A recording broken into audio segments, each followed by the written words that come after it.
ఉమ్మడి చిత్తూరు జిల్లాలో వైఎస్ఆర్ ప్రభుత్వంలో జగనన్న కాలనీల నిర్మాణం పేరుతో భారీ దోపిడీ జరిగిందండి.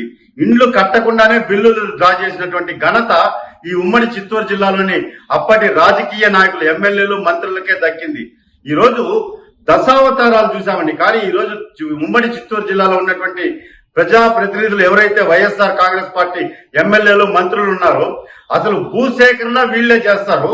ఏంది డీకేటీ భూములు, పేద ప్రజలు 20-30 సంవత్సరాలుగా అనుభవంలో ఉన్నటువంటి భూముల్ని అతి తక్కువ ధరకి బెదిరించి భయపెట్టి వీళ్లే భూసేకరణ చేసి ఆ భూముల్ని ప్రభుత్వానికి అమ్మి 3 లక్షల భూమికి 30 లక్షలు డబ్బులు వసూలు చేసుకొని తీరా ఆ జగనన్న కాలనీల నిర్మాణం పేరుతో కూడా వీళ్లే కాంట్రాక్టర్ల అవతారం ఎత్తేశారండి.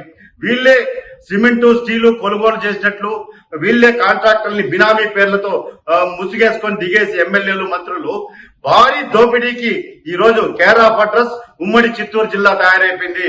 నేను ఒకటే చెప్తున్నాను, పేద ప్రజల కోసం జగనన్న కాలనీల ముసుగుతో జరిగినటువంటి ఈ దోపిడీ మీద సిట్టింగ్ జడ్జితో విచారణకు ఆదేశించాలి.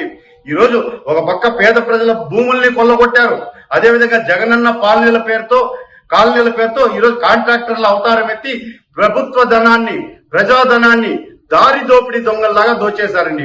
200 కోట్ల రూపాయలు బిల్లులు ఇవ్వాల్సింటే 350 కోట్ల రూపాయలు బిల్లులు డ్రా చేసేశారు. పోనీ పనులన్నా పూర్తి చేశారా అంటే కేవలం పునాదుల వరకు లోడేసి ఆడ పిల్లర్లు అట్లే వదిలేశారండి.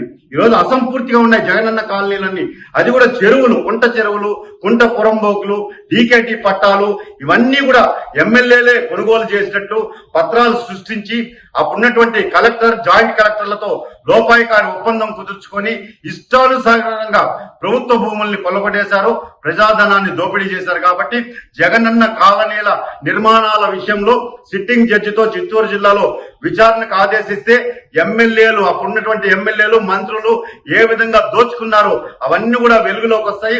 వాటన్నింటినీ కూడా వాళ్ళ దగ్గర రికవరీ చేసి పేద ప్రజలకి ఈరోజు జగనన్న కాలనీలు పేరు మార్చి ఈరోజు రాష్ట్ర ప్రభుత్వం పేద ప్రజలు ఎవరైతే ఉన్నారో వాళ్ళకి ఆ ఇండ్ల నిర్మాణం చేపట్టి ఇవ్వాలని చెప్పని, ఆ రికవరీ అనేది ఎమ్మెల్యేల దగ్గర నుంచి చేయాలని చెప్పి అందుకు సహకరించినటువంటి అప్పటి కలెక్టర్లు, జాయింట్ కలెక్టర్ని వాళ్ళని సస్పెండ్ చేయాలని చెప్పి నేను డిమాండ్ చేస్తున్నానండి.